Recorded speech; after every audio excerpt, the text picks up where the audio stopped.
BJP ने इस बार नारा दिया है कि अब की बार 400 पार और फिर से मोदी सरकार।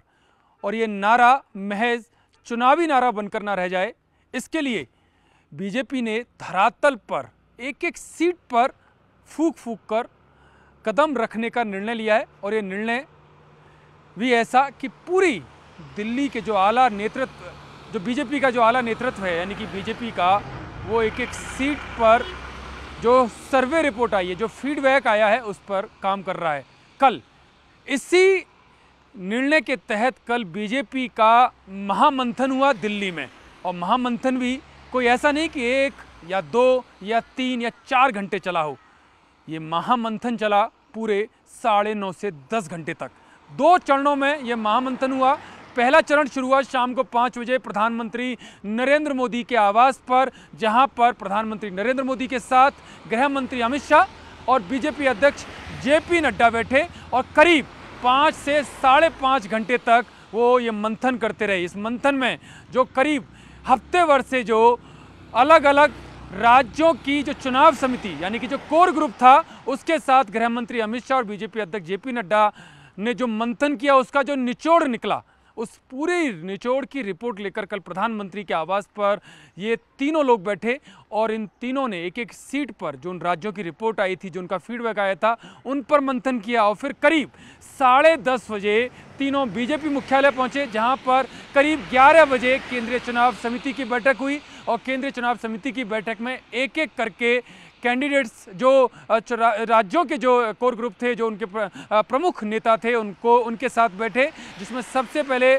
उत्तर प्रदेश के नेताओं को बुलाया गया, जिसमें मुख्यमंत्री योगी आदित्यनाथ, प्रदेश संगठन मंत्री धर्मपाल, प्रदेश अध्यक्ष भूपेंद्र चौधरी मौजूद थे, प्रदेश प्रभारी जो चुनाव प्रभारी बनाए गए हैं वैजंत पांडा, वो मौजूद थे। और एक एक करके सीटों पर उनसे फीडबैक लिया गया। प्रधानमंत्री और गृह मंत्री या बीजेपी अध्यक्ष जेपी नड्डा का जो फीडबैक था, उस आधार पर उनसे बात की गई और कई सारी सीटों पर चर्चा की गई। इसमें जो सामने जो सूत्रों ने जो दावा किया है कि करीब 30 से 40 सीटों पर जो फीडबैक यूपी की तरफ से लिया गया और माना यह जा रहा है कि करीब उसमें 8 से 10 जो मौजूदा सांसद हैं, उनका टिकट कट सकता है। पूरे 80 लोकसभा सीटों की बात करेंगे तो 15 से 20 सीट तक ये आंकड़ा जा सकता है। उसके बाद मध्य प्रदेश में बात हुई। मध्य प्रदेश में जो सर्वे रिपोर्ट आई, जो इस केंद्रीय चुनाव समिति की बैठक में तय हुआ, उसमें विदिशा, बालाघाट, नर्मदापुरम, इंदौर, ये वो सीटें हैं जहां पर जो मौजूदा सांसद है, जिनका फीडबैक, जिनका जो सर्वे रिपोर्ट है वो अच्छी नहीं आई, तो इनका, और भोपाल, इनका टिकट कट सकता है। भोपाल से प्रज्ञा ठाकुर का टिकट कट के किसी नए उम्मीदवार पर बीजेपी दाव लगा सकती है। वहीं विदिशा में पूर्व मुख्यमंत्री शिवराज सिंह चौहान को बीजेपी वहां पर मौका दे सकती है। इसके अलावा जो सतना और जबलपुर सीट है, सतना से क्योंकि गणेश सिंह विधानसभा चुनाव भी लड़े थे, तो उनको, वो मौजूदा सांसद सतना से हैं लेकिन वो विधानसभा चुनाव हार गए, तो एक बड़ा झटका उनको वहां पर लग सकता है। हालांकि एक गुट चाहता है कि उनको वहां से मौका दिया जाए। इसी तरह से जबलपुर में जो मौजूदा सांसद हैं, प्रदेश अध्यक्ष रहे हैं राकेश सिंह, उनको भी वहां पर मौका मिल सकता है। लेकिन पूरी तरह से सहमति नहीं बन पाई, क्योंकि जो सर्वे रिपोर्ट में कुछ 2 से 3 नाम ऐसे आए हैं जो काफ़ी मजबूती से जिनके ऊपर कल की मीटिंग में चर्चा हुई है।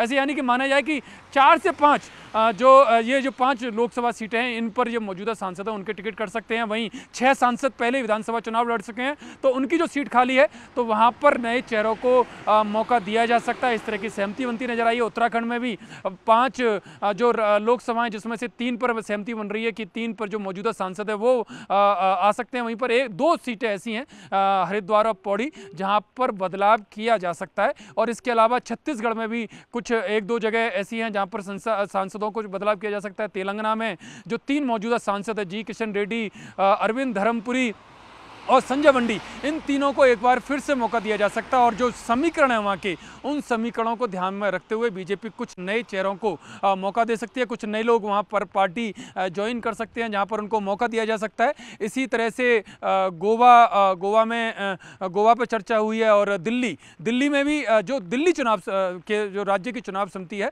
उनकी जो रिपोर्ट है, उस हिसाब से 3 से 4 लोकसभा जो मौजूदा सांसद हैं, उनके टिकट काटने की सिफारिश की गई है, वहाँ पर नए नाम देने की बात की गई है, जिसमें प्रदेश अध्यक्ष जो वीरेंद्र सचदेवा हैं या महामंत्री हैं हर्ष मल्होत्रा, उनका एक सीट पर नाम चल रहा है। नई दिल्ली में सतीश उपाध्याय का नाम सबसे आगे है, वहीं बांसुरी स्वराज का भी नाम है, और या इसके अलावा कोई केंद्रीय मंत्री वहाँ पर आ सकता है। चांदनी चौक से विष्णु मित्तल और जो प्रवीण खंडेलवाल है उनका नाम है।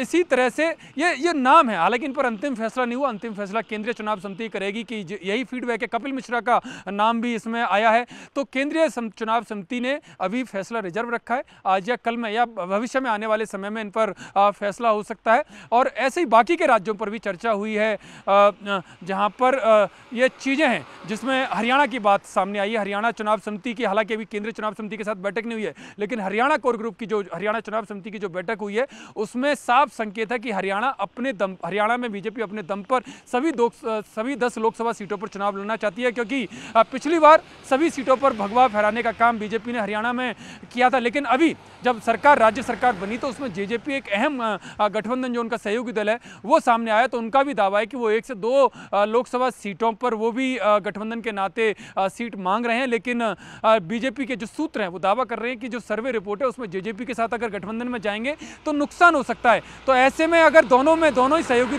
बीजेपी और जेजेपी में ठनती है तो हो सकता है राहें जुदा हो जाएं और दोनों ही लोकसभा चुनाव अलग लड़ें। लेकिन इसका भी फैसला केंद्रीय नेतृत्व को करना है। तो जब हरियाणा चुनाव समिति की बैठक होगी तब फैसला होगा कि बीजेपी अपने दम पर ही सारी लोकसभा सीटों में जाएगी या जेजेपी को देगी, या जेजेपी के साथ गठबंधन लोकसभा चुनाव से पहले टूट जाएगा। ये सब तमाम बातें, ये सभी बातें जब सामने आएंगी, जब केंद्रीय चुनाव समिति अपना अंतिम फैसला ले लेगी और लिस्ट जारी कर देगी। फिलहाल आने वाले समय में भी बीजेपी का इसी तरह का महामंथन चलता रहेगा, क्योंकि टारगेट साफ है। वो रिकॉर्ड जो 400 पार का है, क्योंकि बीजेपी 2014 से लेकर 2019 का भी चुनाव देखें तो हर बार सीटों का आंकड़ा लगातार बढ़ता जा रहा है। और इस बार बीजेपी ने, खुद प्रधानमंत्री नरेंद्र मोदी ने कहा भी है कि बीजेपी अपने दम पर 370 और एनडीए के जो सहयोगी दल है उनके दम पर 400 पार का वो नारा करके आएगी। और शायद यही कारण है कि एक सीट पर गहन मंथन चल रहा है, गहन चर्चा चल रही है, और बीजेपी नेतृत्व बड़ा गंभीर है इस 400 पार के आंकड़े को पूरा करने के लिए।